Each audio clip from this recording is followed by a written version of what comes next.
Good afternoon, everyone.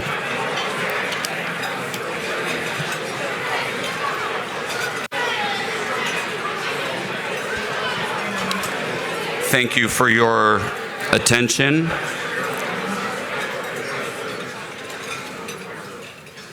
We're going to get started on time today, so we have so much to talk about. I'm Dan Gibbons from the City Club, and on behalf of our board chair, Omar Dagestani. Omar, thank you. Welcome back to the City Club. It's been a busy week, busy year so far, and a lot of talk about transit. So we're just getting started. I want to mention a few things. Today is the second, well, we talk about transit all the time. In fact, we talked about it yesterday with Speaker Welch. But today is the second panel specifically on this transit overhaul that you're going to hear about. We did have a panel a couple months ago with Senator Don DeWitt, Cam Buckner. We had RTA Chair Kirk Dillard. And we will have today's discussion more so about the legislation with the idea that we're going to have yet another follow-up discussion coming soon on implementation. So I know there's so many of you in the room that are involved in this in one way or another. As I always say, there are only so many seats on the stage, but we're talking with some ideas with labor, for instance, who's very involved in this. And others. So know that there's more to come, and we always appreciate your ideas. We also, of course, have the CTA president who's here today, who will be speaking on January 22nd. So you all know that transit is a big issue for City Club, and there's so much more to come. And we appreciate your ideas as we formulate these discussions. So thank you. And I'll get to Tom Kotarec and the Civic Committee in a minute, but thank you for this joint effort and for all of you coming to these tables and to this table to move this city forward. If you would give me a minute, our sponsors are who allow us to have these discussions. So I want to thank those sponsors. And if you'd hold your applause, because there's quite a list today. Ardmore Roderick, the Civic Committee of the Commercial Club, Clayco, Deloitte, HNTB is here, Lime, the MPC, Metropolitan Planning Council, Point of Difference Strategies, White and Company, CPAT, WSP USA, Aileron Communications, CMAP, who we're also talking with for some future discussions, DB Sterling Consultants, GFT, Representative Michael Zalewski. Where's Mike? I haven't seen him. Welcome to one of our newer civic members. The RTA, as I mentioned, Chairman Dillard is here as well. RM Chin and Associates, I believe Eileen is here. Stiefel, of course, always supportive. Mayor Brown is here. I don't know if Joe Seliga is here, but we always appreciate Mayor Brown's presence. Veterans Chamber of Commerce is also here. Could you please take a moment and thank those sponsors? We appreciate every table counts, every seat counts. We filled most of them up today with a wait list, so always a good sign. And we fill them up with this incredible group of civic leaders. We have a couple elected officials. We have Mayor John Noak and Alderman Nicole Lee are here with us. Thank you for your service. Aaron Elman from CMAP is here.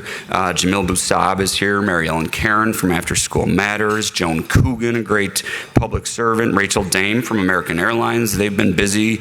Jackie Gomez from Hacia. David Greising from the BGA. Jack Lavin, of course, from the Chamber of Commerce. Thank you, Jack. I mentioned Nora from the CTA, and Dan Lurie's here, MPC.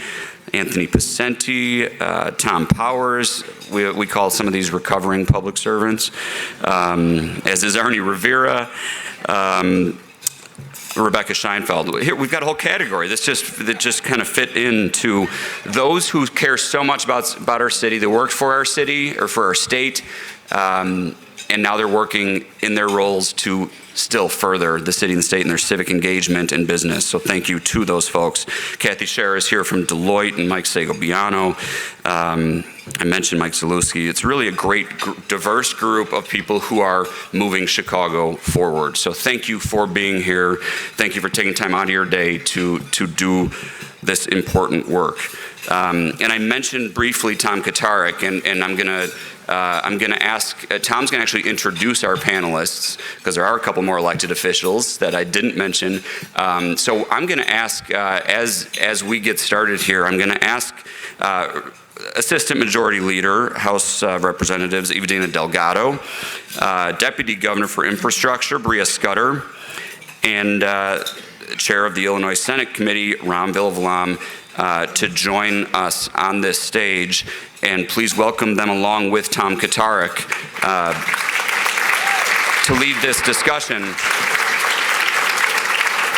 And as they make their way up here, I'm just going to mention again that, Tom and I, this all started with a conversation actually with Eva-Dina and I maybe a year ago when a lot of this was starting to come together.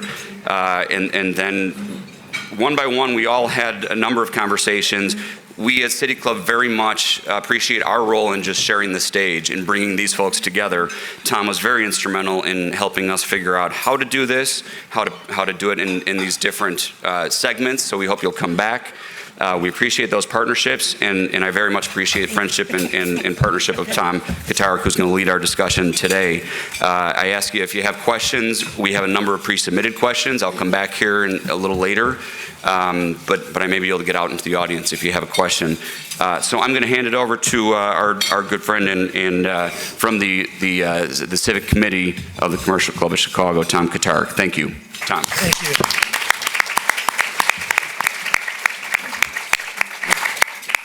Thanks, Dan, and thanks everybody for being here. Sunny day in Chicago. We've got a brand new transit bill. We're not talking about fiscal cliff, we're talking about the future. It's a pretty good day for Chicago, pretty good day for Illinois. So before I introduce everyone, I want to put some of this stuff in context historically and about the civic community that each one of you are a part of. At my desk, I have a part of the Chicago Tribune from 1888, and it reads that the Commercial Club announces support for rapid transit. And it was folks like George Pullman and Marshall Field and other civic leaders who really understood that to put Chicago on the map as a global city in anticipation of the World's Fair, that we needed high-quality rapid transit. And that ultimately happened in 1893. But you may not know, in 1928, the City Club, of which you are all here, had a meeting as there was a whole host of different fights going on with the different traction and rail companies who weren't very well integrated. And the City Club came together under the leadership of Mr. S.J. Duncan, who can forget the president of the City Club in 1928, and asked everyone who were in your seats to assume leadership in the development of a plan to give adequate and integrated transit facilities to Chicagoans. And let us attack the problem from the perspective of the best interest of the whole city. And when they came up with that plan, at the key and the heart of it was integrating the transit system. You flash forward to 1999 and the Commercial Club's work on Metropolis 2020, and I want to recognize George Ranney, who is really sort of the godfather of making sure that the transit system continually evolves to being an integrated, unified system. The transit and the transportation network that we have is absolutely essential to the Chicago region's economy. It's in our DNA. It's like oil to Alaska, it's like tourism to Vegas. This is our jam, and we have to make it work better. And today, I think you're going to hear something that's really different than what we've heard before. I went through every single video of the City Club's transit speeches from 2004. I'll give you a couple highlights of some of the words that we heard. April 2005, Frank Cruzy. We're facing a crisis. The Illinois General Assembly has to act or else. April 26, Carol Brown, Chair. The Illinois General Assembly said they needed 8 months. We're going to give them some time, but if not, we're talking massive service cuts and fare increases. May 2008, Steve Schlickman, in the aftermath of a reform bill the General Assembly had, said the reform was a major accomplishment. We're going to get right on to making sure that we have a unified fare. In October of 2011, Forrest Claypool was here with a $227 million deficit. I think Eva-Dina remembers that one. And talked about how he lamented that we have too much borrowing. We've got to do something about it. If folks saw Moody's and S&P, the debt of CTA, much of it was upgraded and likely more ahead. So to put all of that sort of in there is that we are no longer in a world of crisis. It is a growth mindset. It is something that we have struggled to do since 1974 when the RTA Act was created. And that is an enormous accomplishment, and it happens because of the three people that are in front of us today. And so in a brief introduction, everyone knows who they are, but I just want to highlight some of the things that make them certainly special about this, in this legislation and this transformative piece of law.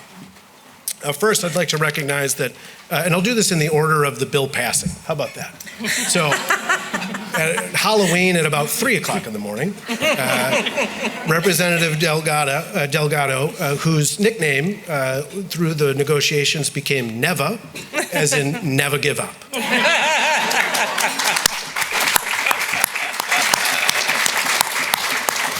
Absolutely tenacious in her leadership of the House Transit Working Group. I think if you ask any one of her colleagues, they'll say it was an exemplary example of her leading such a hard debate over many, many years through the House.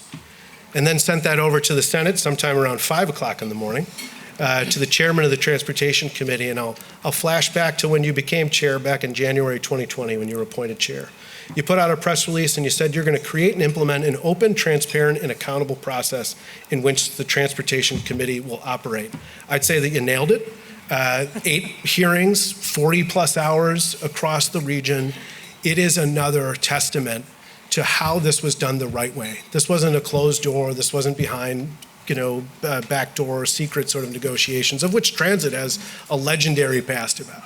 You went and talked to the entire state, every stakeholder over years, asked CMAP and others through the PART plan to think deeply about it, and it came together, and I think that you honored that commitment you made about the committee. And then let me speak.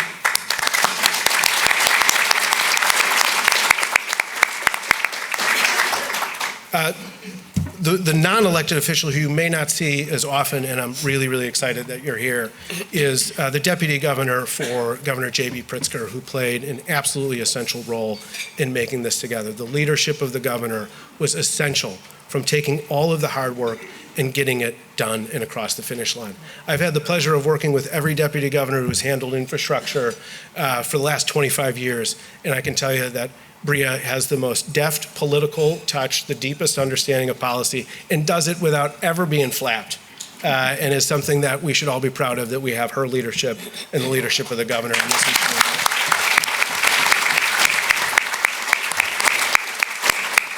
All right, so today we're really going to learn about what is this thing? What's NETA? It is NETA. Let's get that out there.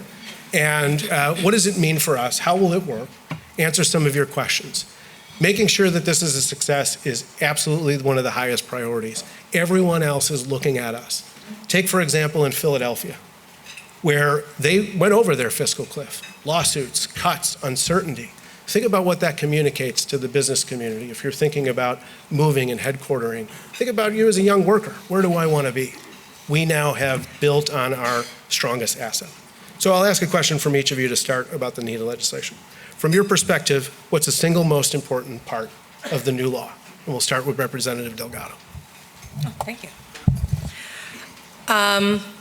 Most important part of the law, in my humble opinion, is that the statutory funding formula was eliminated. And this was my number one most important thing to get done, mostly because I thought it was important that that funding formula be flexible and that it change with the demand across the region. And we put in place these qualitative metrics and service standards so that funding goes to where the riders are, but also it creates opportunities to expand that ridership in places where maybe the riders aren't, but they need to be. connecting different parts of the region, job centers to communities where people need work, right? Maybe those things don't exist right now, but if you build it, they will come, and when they come, you can show that the funding needs to be there, right? So it's this virtuous circle and cycle of getting dollars to the places that they need to go, because this is all about centering the rider in the conversation. And so to me, the funding was very much, it was very important to connect that funding to the riders so that they could feel and see a better system, a system that cares about their needs and their interests. And so that, to me, is the single most important thing. I mean, I could go on, but I'm gonna let you all talk. Thank you. Thank you to the City Club for having us. Thank you, Tom, for moderating. And first, let me just say that, it's been great to work with the folks up here, but this does not get done without a large coalition of people. And I want to give a specific shout out to the Chicago Metropolitan Agency on Planning, thousands of hours of staff work. I want to give a shout out to the Clean Jobs Coalition, made up of urban planning and business and other groups. And the Clean Jobs Coalition, which is made up of organized labor, that really, all together brought this home. I am not going to accept the premise of the question. I cannot point to a single component.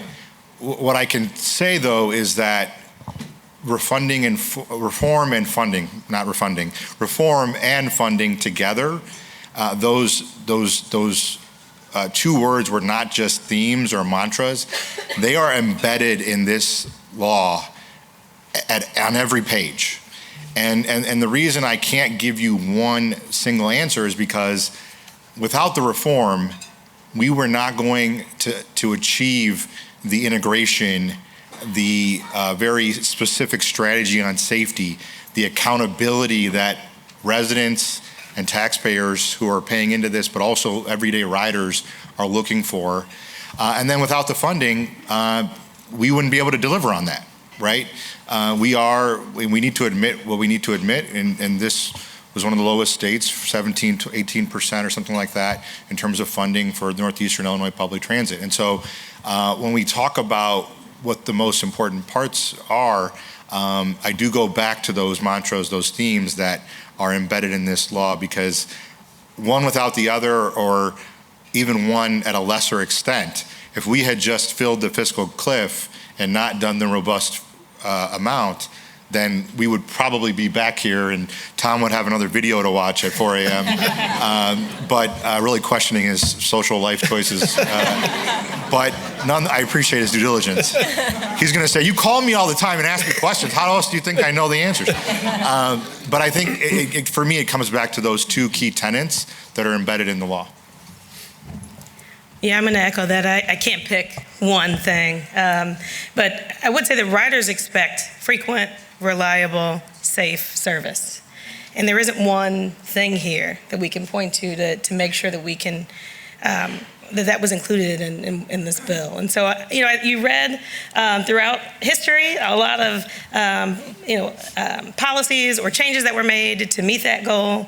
And so I think it was important that we, one, attack some of the specific policies that we have here, but also provide a framework that's flexible, so that way we're not in a situation where, we're adding to your list of concerns that haven't been addressed. So I think it was about specific issues that we know need to be addressed, as well as a framework, and we did that here. I'll tell you what my favorite part is. Asking my own questions, or answering my own questions. One, this is a comprehensive bill. This is not just a transit bill. I think this is something that has really been the holy grail of transportation advocates and policy folks for a long time. It's a public safety bill. It's an economic development bill. It's a smart land use bill.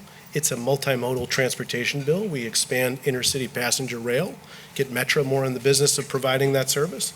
It is a balance of funding legislation. It's got governance, it's got accountability, but most importantly, to Bria's point, it is service focused. And there's a piece in the legislation that shows up 3 times. It directs CTA, Metra, and PACE to deliver service under, and this is the legislative language, one network, one timetable, one ticket. Each one of them is directed to provide service with that mantra involved.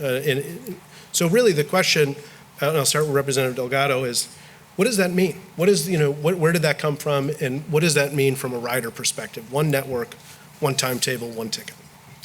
Tom, I think you're hitting on the point. It's about the rider. And so you'll hear me say that over and over again. I rode this morning to get here today. It's something that I use pretty frequently. And in the future state of the system, some of you may have been here a couple of years ago, and I talked about transit being a first choice instead of having to take it because that's the only option. I think that people need to see the system as one system.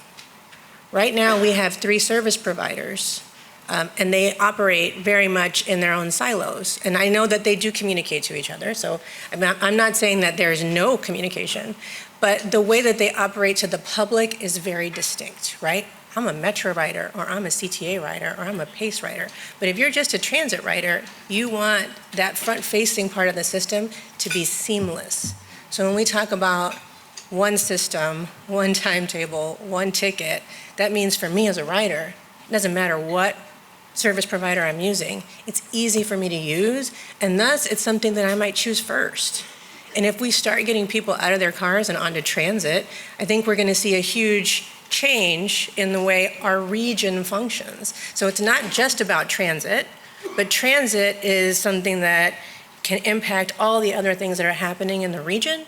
And so when you bring some of that congestion down, suddenly this area becomes much more functional, right? And when we talk about trade, when we talk about folks who have to drive for their jobs, you're making this place work better for everyone, right? And so back to the original question, one system, one timetable, one ticket, that makes it easy. If it's easy for people to use it, they'll choose it first, and suddenly that transforms the entirety of our region. Well, from my recollection, that phrase in particular came from our trip to Germany, where we did a delegation trip, working in conjunction, collaboration with DB, and my God, was that eye-opening, right? We were there for 5 days. I felt like it was harder. It was harder work there than it was here. We were there for 5 days, 2.5 days in Munich, 1.5 in Berlin, and that essentially is their mantra, right? That phrase is their mantra.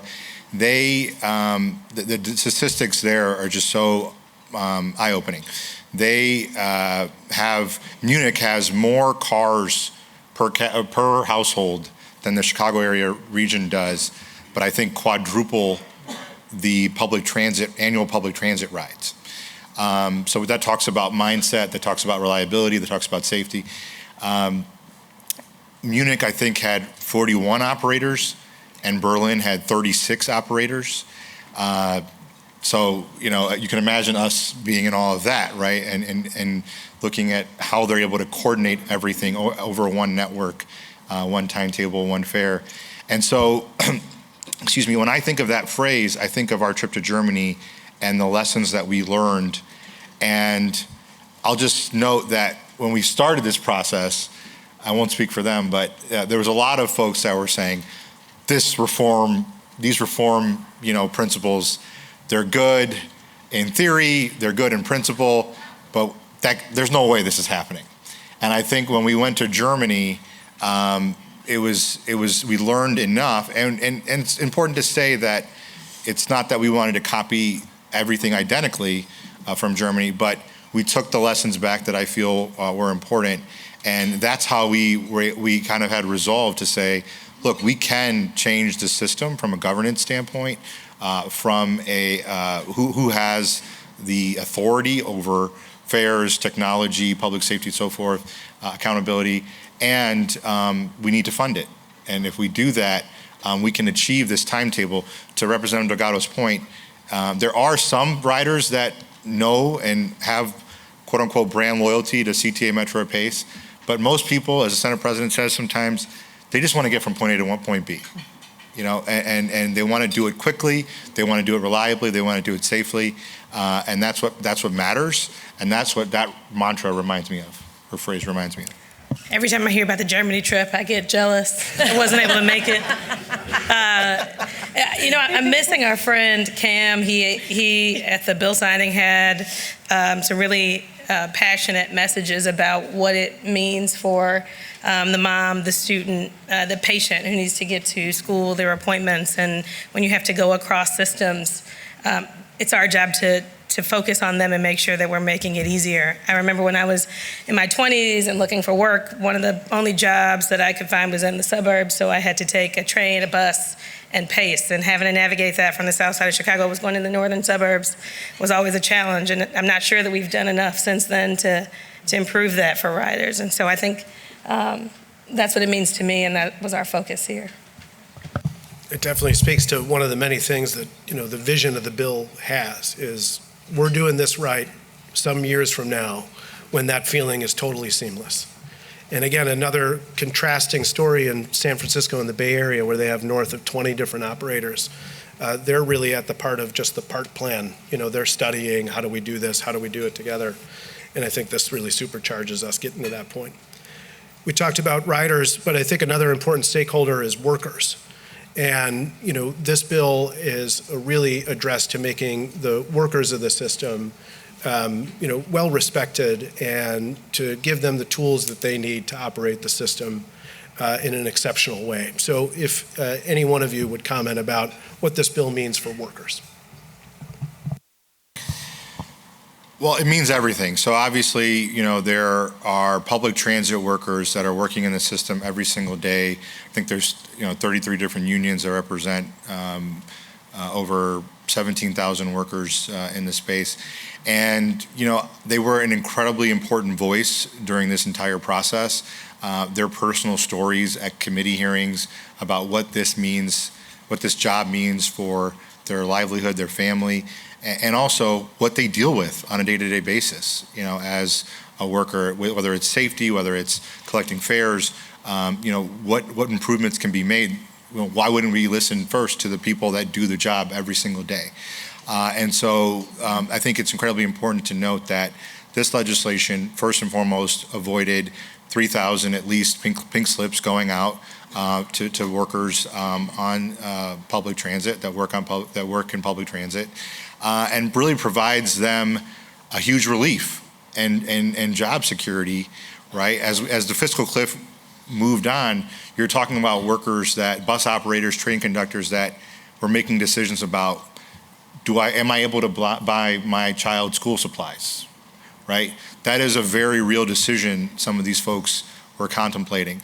And so avoiding the job losses, providing job security, but also including tenets of the legislation on, for example, safety, taking their input, understanding what's the most effective way to deal with the situations that we've seen, whether it's on the news or through videos, and taking their feedback and putting into the legislation. I think it's incredibly important. But I also want to note that we think about workers, and it's not just in public transit or those that are working at CTA, Metra, and PACE. 1 million plus people use public transit every single day in the Northeast Illinois region. And, to Deputy Governor Bria Scudder's point, I've said this personal story, a couple times. My mom got to this country in the 70s. She was a cashier. She couldn't use the degree she got in India.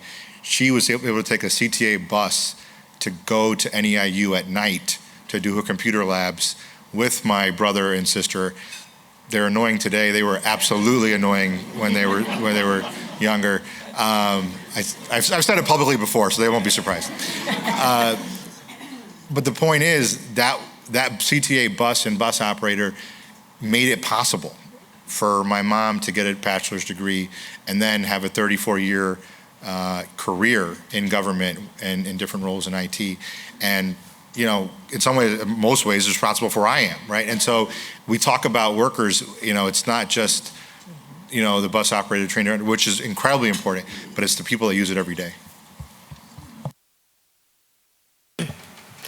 So Ram brings up a good point about the thousands of workers that were they were very closely watching what was happening in Springfield. And there were a number of folks who I know said to all three of us, maybe this isn't the right time to talk about this. Maybe we got to kick this to next year. Maybe this is, too short of a time frame to address it. Maybe this is a spring issue. And for me, I said, first of all, I've been working on this for 20 years. So this is not something that just happened, right? For those of you who don't know, I worked at the CTA when I left the city, and so I was there in the 2008 discussions. I remember them. I remember then thinking, oh my God, if there was one thing I could fix, this would be it. And here I am, go figure. But those thousands of workers that were worried about what Christmas looked like, that was a big driver for why I felt it was important to deal with it right now. For those of you who may have listened to my testimony at 10 o'clock at night before the committee, I think I lost it a little bit when I was talking about the workers, because I remember those days. I remember 2008. I remember 2010 when we had to lay off thousands of people. And not only for the folks that were working at CTA, but also for the folks who depend on it every day. I mean, when you talk about cutting service, those bus lines haven't come back. They're still not in service today. And so when we look at something like this, it's always about the people. This is my theme. Today's theme is about people. Thousands of folks, and I would be remiss if I didn't say something about labor in particular. I think Bria and I tend to be in a lot of rooms with men, a lot, because we work in the transportation, infrastructure, energy space, right? And so in this case, we worked with so many incredible women, and we could talk about, you mentioned MPC, and CMAP was a big part of it. Audrey's here. I see Erin back there. Thank you all so much. Amy right now, she was amazing, right? Those guys all working in that space. But in the labor space, which tends to be very male dominant, Frances Oranek, amazing. Mary Tyler, amazing. These women were out there on the front lines in Springfield, defending those who are on the front lines out there on the streets, making sure that we didn't forget about these thousands of people who are going to be impacted if we didn't do something right now. So when people talk about that sheer will, right, it's always driven by that experience, not only as a writer and somebody who depends on it, but also knowing about those people and the impact.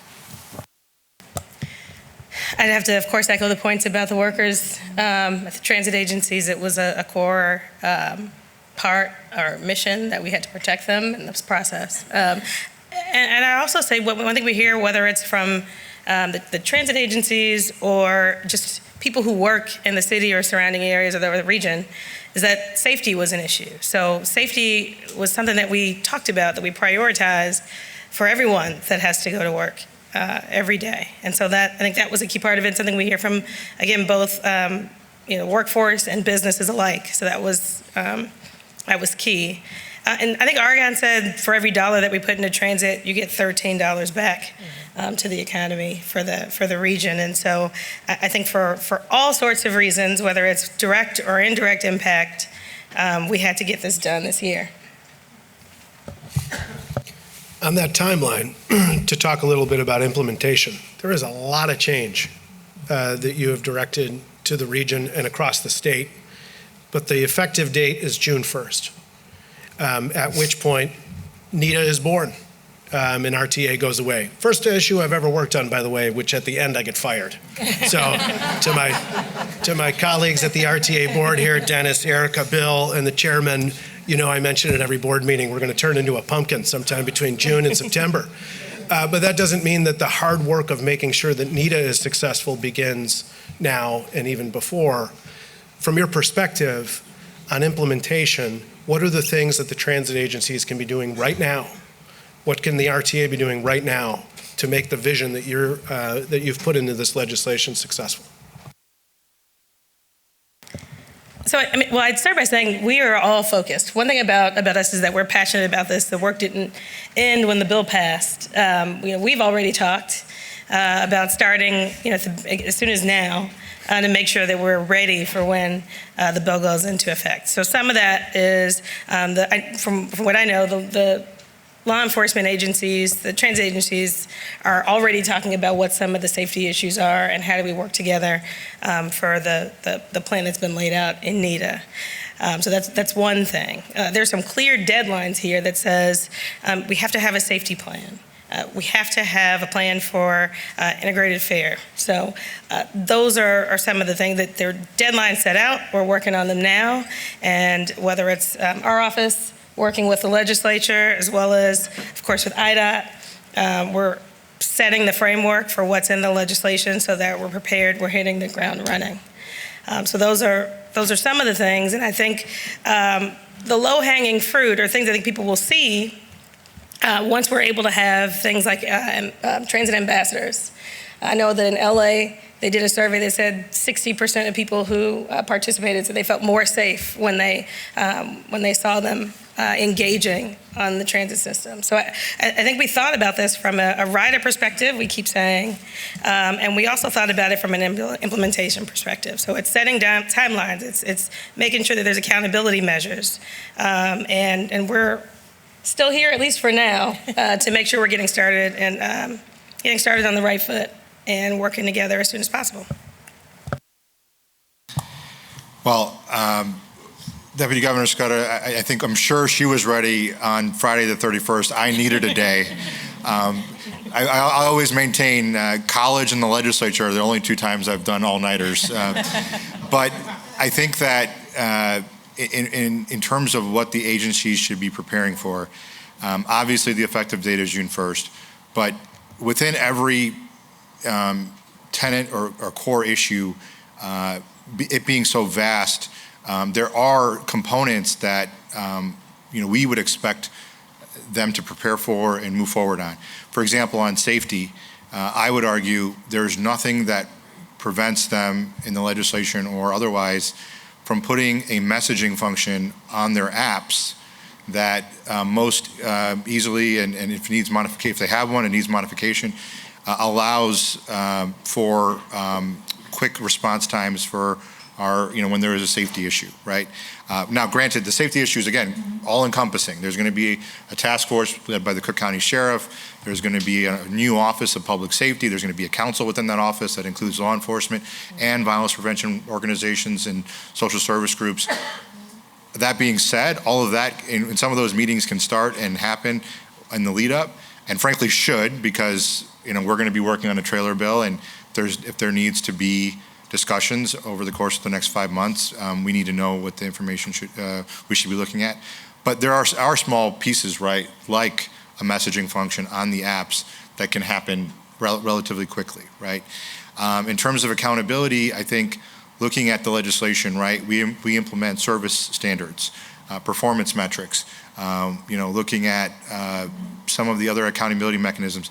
I think starting to gather information from each agency, and that way when NETA is born, they're ready to go. They have data, they have the information, now they have to make decisions, right?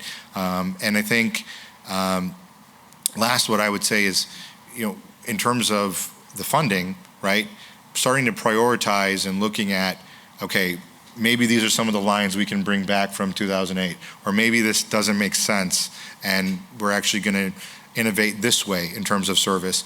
I think having that information ready to go is much more helpful in this time period than not having it and then, again, waiting another 6 months for NETA to get seated and then having some of that process. And so I would say those are some of the items where I think the agencies can be working on. And I'll end with this: integration, right? Every agency should be looking at, okay, this is our service. What is Metra doing? If it's CTA, what is Metra doing? What is PACE doing? Metra, if it's Metra, what is PACE and CTA? That is the reason we had this conversation, and that is the reason that we passed this law, is that integration is integral moving forward. Mm-hmm. And almost to the point where when they present to RTA, they present to NETA, as they discuss what they're going to do, they should proactively be sharing how this could intersect with, the other agencies. So you've got 3 people, and we'll add my illustrious colleague, Leader Cam Buckner, as well. 4 of us here who are going to be consistently pushing to make these transitions happen, right? One of the things that I think we can learn from the history, in 2008, it was kind of like, okay, here's the funding, and then everybody went away. And then everybody was kind of left to fend for themselves, which is what ended up happening with CTA doing all those service cuts after the fact, is because the real estate transfer tax didn't perform. And so there wasn't enough funding, and so the CTA had to go and cut service, right? These are the things that we have learned from, and we are trying to keep from having them happen again. When we put into the legislation that there needed to be a transition plan, that there needed to be a contract put out to have that transition moved along in that process, it's because we knew this was going to be complicated. We know there are a lot of different moving pieces at the 3 different agencies that are going to need to come together. We also understand that RTA currently performs a very important function, and those functions need to be transitioned over into NETA as seamlessly as possible, right? Because there's a lot of responsibility there, making sure that those things continue to happen. So I can say this. Ron mentioned a trailer bill, right? Why did he do that? I don't. He opened the door. The speaker said something yesterday. For those of you who are here day 2 of this week, speaker was talking yesterday about having an infinite mindset, right, and playing an infinite game. I did actually read that book. I did the homework. The way I look at transit is very much an infinite mindset, right? We're doing this now, and I love that we're getting so much credit for doing this now. It's wonderful. Like, this is the most popular I've ever been. But it doesn't stop here.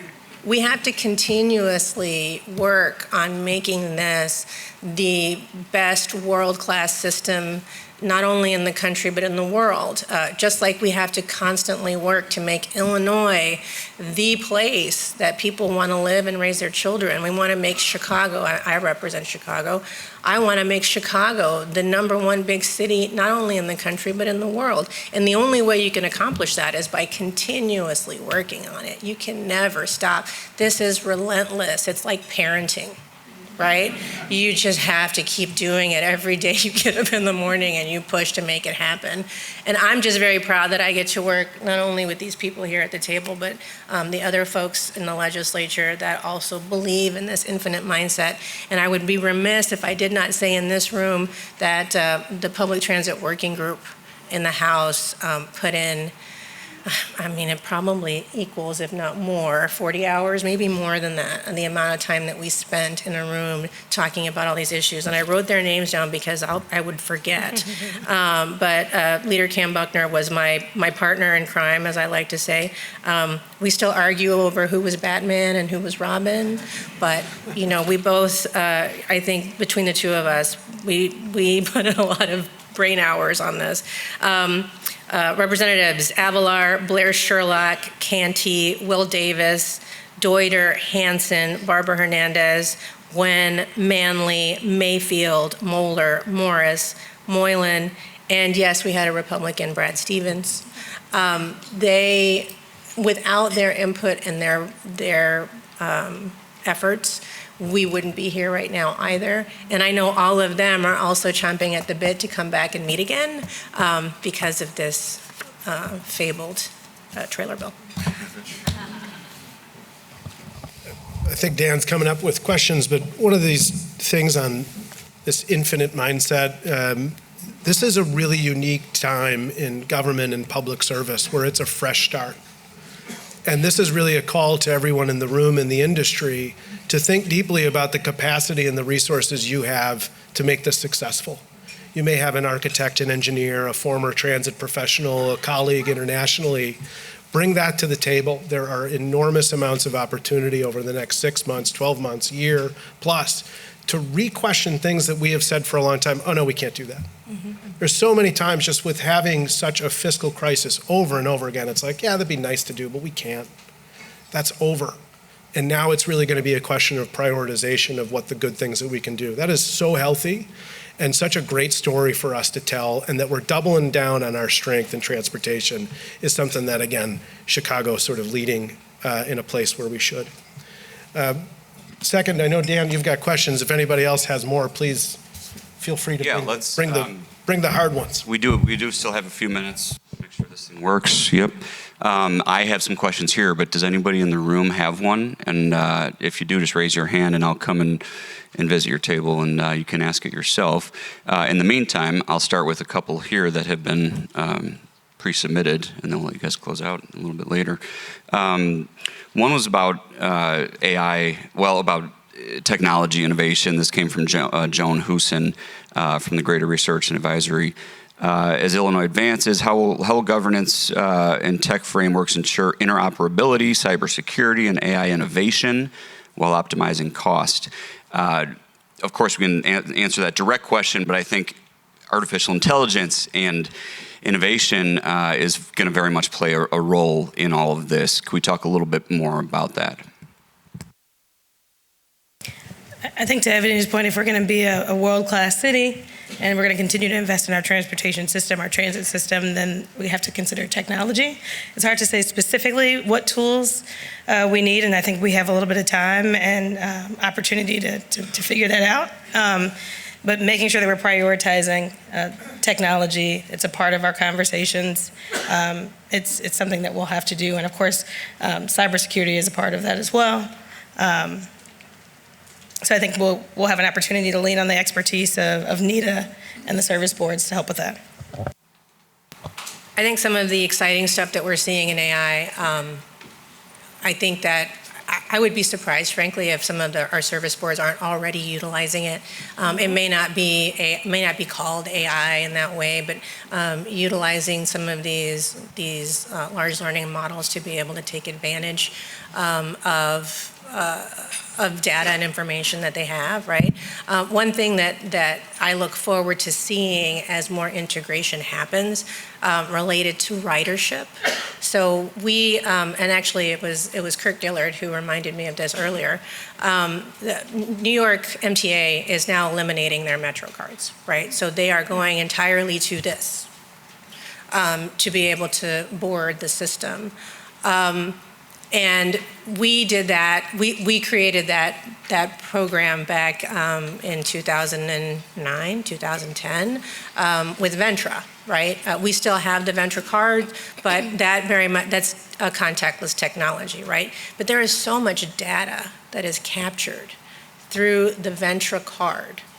And now it's being utilized across all three systems. But I don't know whether that data is being utilized by the service boards in the way that it could be, right? Like there is an amazing opportunity here to be able to utilize that data, to be able to see patterns, and to be able to build out service and systems that is almost predictive versus just being reactive. Mm-hmm. And that is something that I'm looking forward to seeing happen relatively quickly because while the transit system is very much, it's train tracks and it's buses and trains and things like that, right? But it's very much a technology-centered service now, and so we have to use AI for good and make that happen quickly. I'll just try to add quickly. One, just for everyone's awareness, in Springfield, there's a lot of times we have working groups and we have what's called omnibus pieces of legislation that includes a number of different bills that are on the same topic. AI is one of those premier areas of discussion where there's a number of bills that are introduced in both chambers every year, and because it's such a massive issue, they try to bring it together, and there's even an AI task force at the state level. And so I think this is a conversation that's not just happening in the public transit space, but more broadly right now, and especially everything we're hearing at the national level as well. I go back to Germany and the statistic in Munich about the more number of cars per household than here.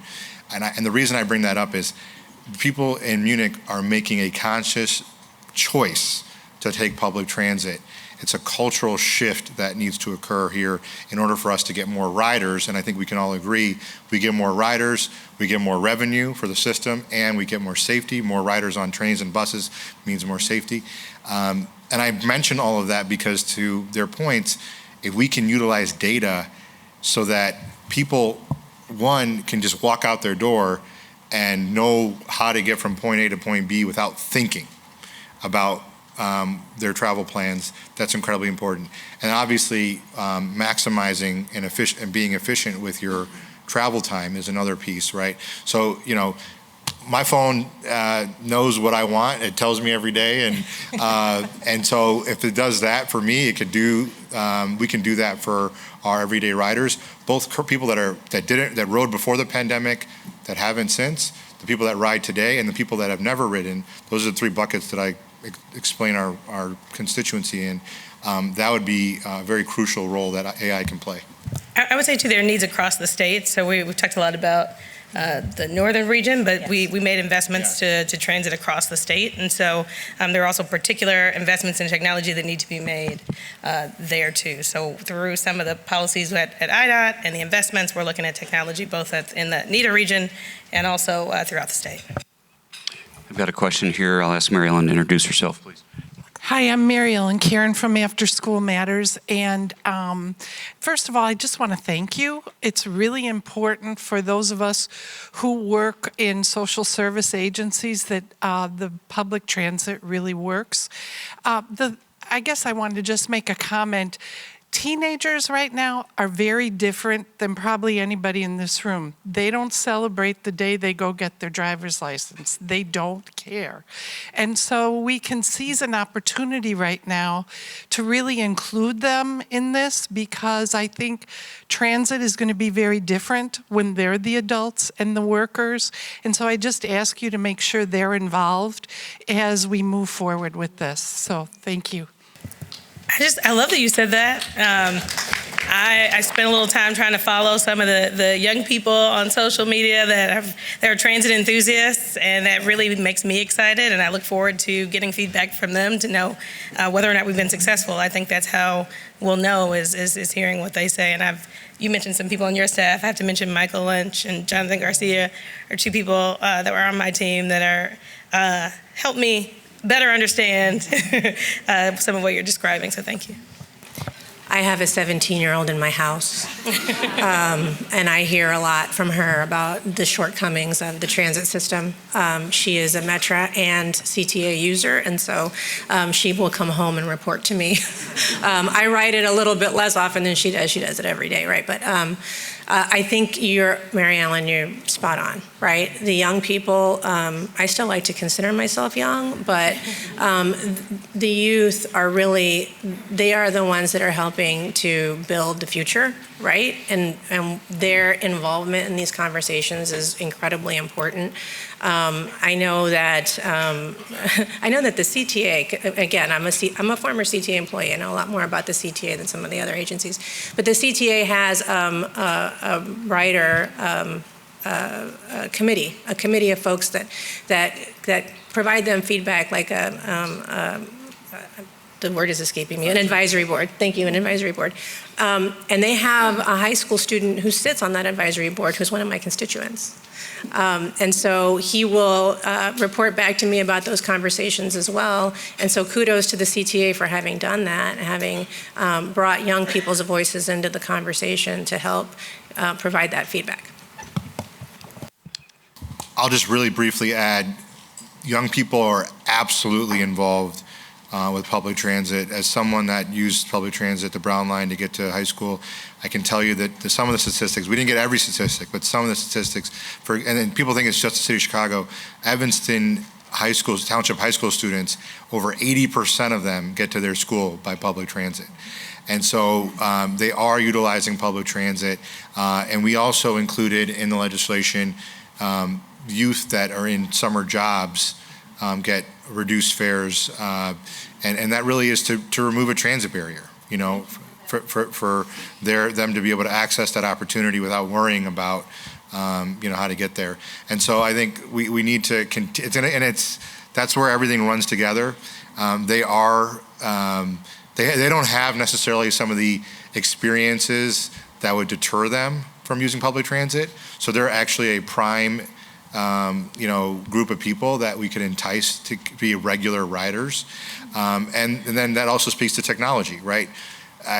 Teenagers are more on their phone than I've ever been, right? And so if we can, again, speak to them in that way and make it easier for them, they're prime for utilizing public transit. Thank you. I'm doing my best, Phil Donahue. I'm over here. And thank you, Mary Ellen, and After School Matters for all that you do to provide those opportunities for the teens. Of course, this is all very real. Jack, would you introduce yourself, please? Sure. Jack Lavin, President and CEO of the Chicagoland Chamber of Commerce. First of all, I want to applaud you. I think we should give them another round of applause.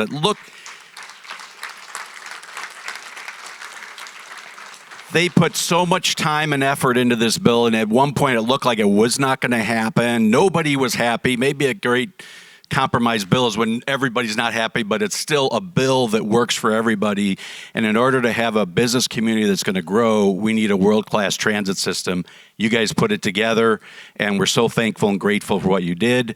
Public safety was always a number one concern. I'm glad to hear everybody's starting to meet, because that is still going to be one of the things that gets riders back there. But the question I want to ask is kind of a personal and professional.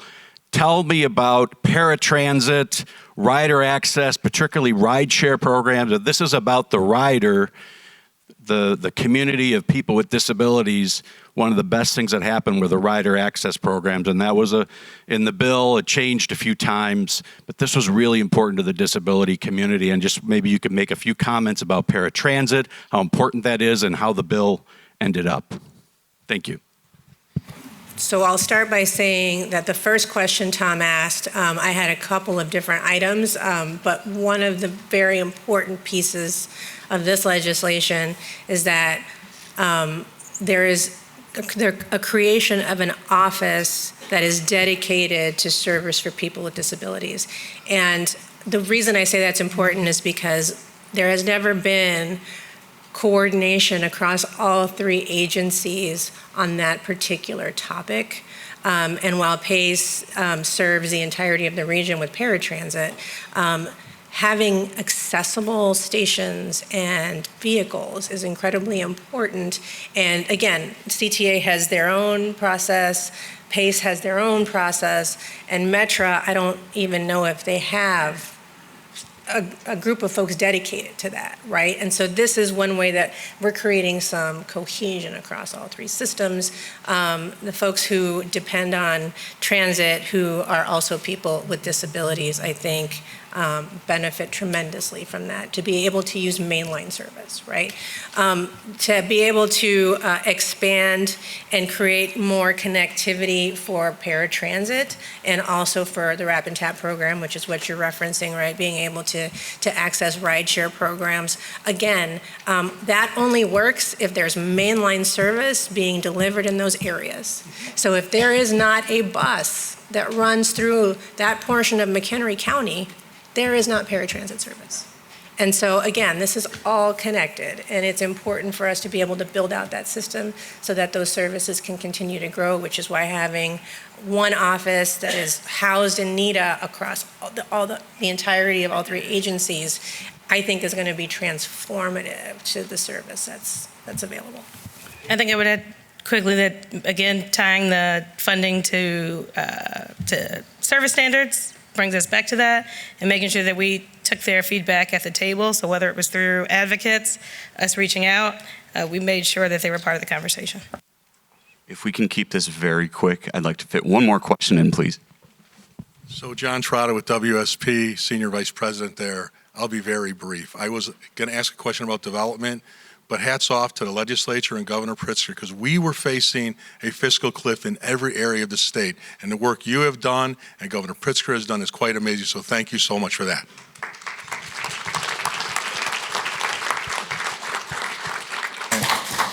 Thank you, and thank you all. And I assume we're ending, but I just want to make one important comment. This legislation and now law was for the entire state of Illinois. We talked a lot. We are in the northeastern Illinois region. We've talked a lot about the northeastern Illinois region. It had the most dire fiscal cliff situation, but make no mistake, and do not let anyone convince you otherwise. There was $130 million for downstate transit agencies. We redirected $75 million to make Quad Cities to Chicago a reality. We moved forward on Peoria to Joliet to Chicago. And so, I understand there's narratives out there. I understand there's conversations. We can always do more, and we will. But this was for the entire state. And it isn't connected. It is important to understand it is connected. We're opening up opportunities, frankly, I think, for someone like a Metra operator to look at these opportunities like they did with Chicago to Rockford and back, and say, look, this is about connecting the entire state. So I just want to make that comment. Thank you. We've 30 seconds if anybody wants to. I was just going to say, we talked about this a lot, but when we talked about NETA, we mentioned some of the marketing, like need a ride, need a solution. We were really focused again on the rider, on the constituency across the state. And I just want to thank the people up here. We worked a lot together. And we like each other. If you can, definitely can tell that.